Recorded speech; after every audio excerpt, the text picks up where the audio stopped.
Hi, I got to do a bit before I get to the second lecture. I just want to get to the end of the first lecture, talking about recession. Now, typically a recession in the past has been defined as a downturn in the economy when real GDP decreases for 2 consecutive quarters. Each quarter is 3 months, so that would be 6 consecutive months. Over the last 20 or so years, the economics profession has sort of given the job of determining when there is a recession or expansion to a private think tank known as the National Bureau of Economic Research, the NBER. And they have defined recessions a little bit different. The NBER does not define a recession in terms of 2 consecutive quarters of decline in real GDP. Rather, a recession is a significant decline in economic activity spread across the economy, lasting more than a few months, normally visible in real GDP, real income, employment, industrial production, and wholesale retail sales. So they look at a whole list of economic variables and then come up with some kind of mechanism to determine if it's bad enough to be called a recession, and then when the recession has ended.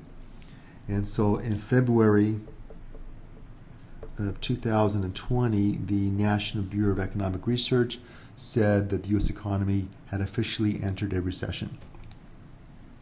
One way to measure or to forecast recessions or expansions is by using what's called leading indicators. And this is economic data that changes before the economy does in terms of GDP and unemployment. And these are short-run predictors of changes in the business cycle. And examples of things they use for leading indicators are building permits. So if building permits have increased, that's a sign that things will be better in the future. And if building permits have decreased, that's a sign that things will be worse in the future.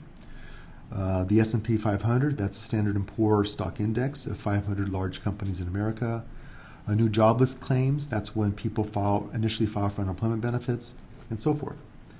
And there's also a leading indicator index that takes all the things up here and gives it and puts it in just one number. And that's an indicator of all the indicators there. And the one I like down here is known as consumer sentiment, and this is from the University of Michigan. And they measure the view of the consumers have for the economy, and they ask questions about how you feel about your job, how you feel about your own personal finances, how your friends and neighbors are doing, and what is your view of the economy over the next month, maybe 6 months. When this is going down, like I did right here, that's a sign that consumers are pessimistic about the economy. And why does that matter? Well, if you and I are pessimistic about the economy, about our job, that will change our behavior today. And that means we'll spend less money today. That means we'll maybe not buy that new car. And by changing our behavior, that can have an effect on the economy, either in a negative way or in a positive way. So now chapter 5, lecture 2, looks at one economic school of thought known as classical economics. And this is the dominant economic theory during the 19th century and the first part of the 20th century up until the Great Depression. So this was the dominant economic philosophy through the 1800s and the early 1900s. And this was really the only economics there was across the country. A new school of economics came out of the Great Depression, which would be known as Keynesian economics.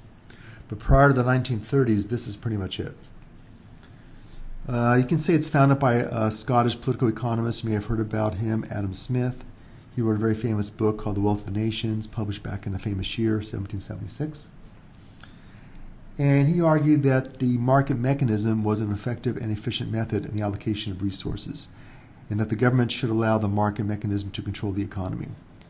So he was arguing against any kind of real dominant government directive that actually existed at that time. There's actually an economic philosophy known as mercantilism, which argued the government should be heavily involved in the economy to determine what goods are going to be produced, where labor is going to go, what's going to be exported, what's going to be imported. And it was really designed to run large trade surpluses so they can bring in lots of gold and silver, which they thought is what made a nation wealthy. And Adam Smith was writing his book as an argument against that type of economic philosophy.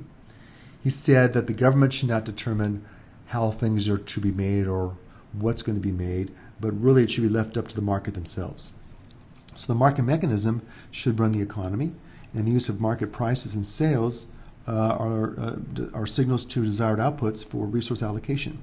So market prices are what's going to drive the economy, and that the sales take place based on what people want to buy and the types of goods and services they want to consume.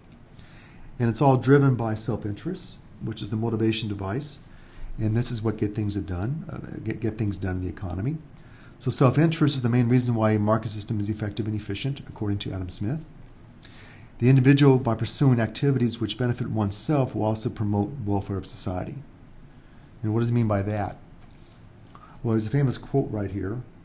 It's not from the benevolence of the butcher, the brewer, or the baker that we expect our dinner, but from their regard to their own self-interest.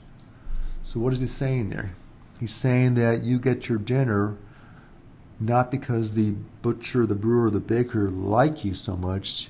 You get your dinner because they get something as well.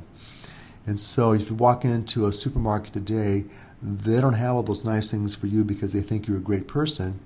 They have all those nice things to you so they can make profit. And that's how things get done.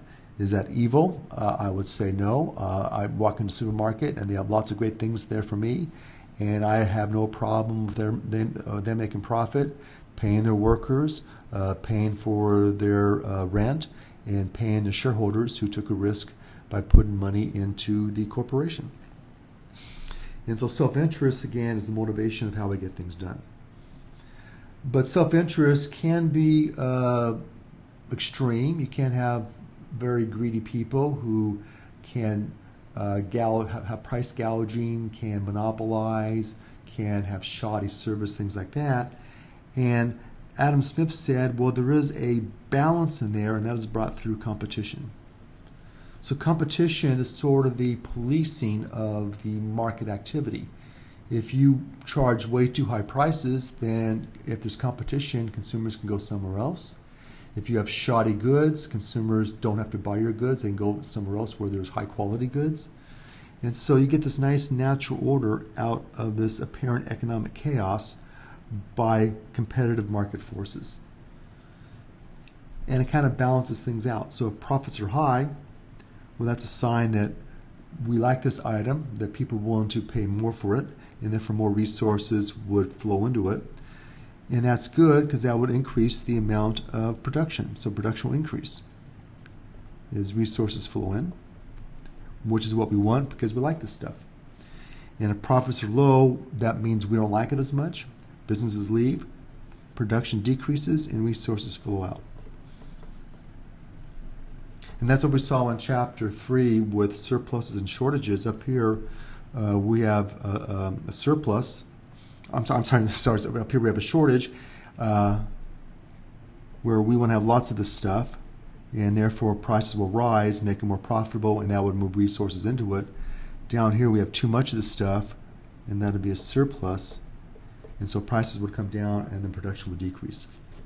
And so the pursuit of self-interest, restrained by competition, brings about an ordered society and maximum economic growth.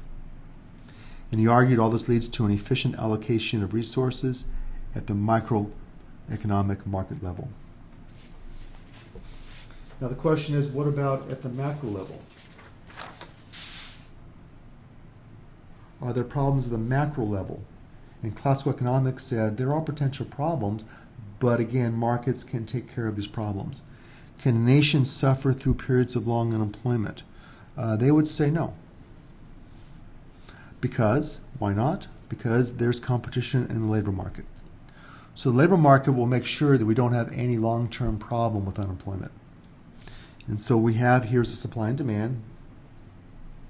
Here's the supply. Here's the demand. And the supply comes from the workers. So supply here is from the workers. And the demand comes from the employers, the businesses. So this represents the employers who demand workers, and the supply comes from you and I as workers. Down here we have the quantity of labor. Up here we have the price of labor, which is the wage. And now we can have a surplus of labor, which would be unemployment. Unemployment is when we have more people looking for work than jobs available. And that would be a case up here. So wage W1, if I go out and hit a line, that is demand. I drop a line straight down, that is a quantity demanded from the employers. And this tells me how many people are hired from the employers. Take the same wage, hit supply, drop a line straight down. That's quantity supplied. And this is how many people looking for work.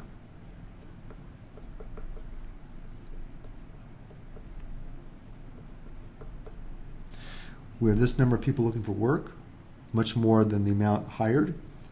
This would be our surplus of labor, which we would call unemployment.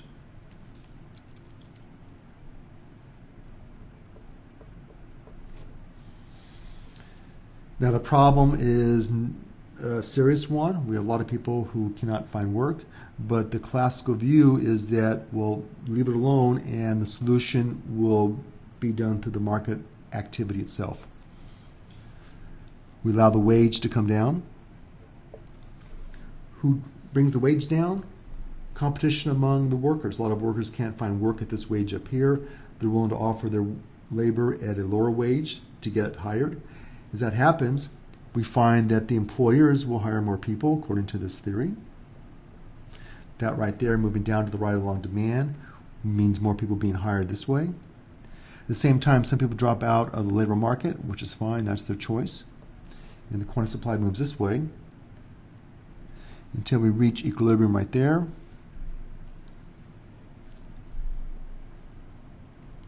At a new wage, call it W, maybe a special wage is equilibrium, I'll call it W star. And this would be quantity star equilibrium. And I'll stop there and for chapter 3 lecture next.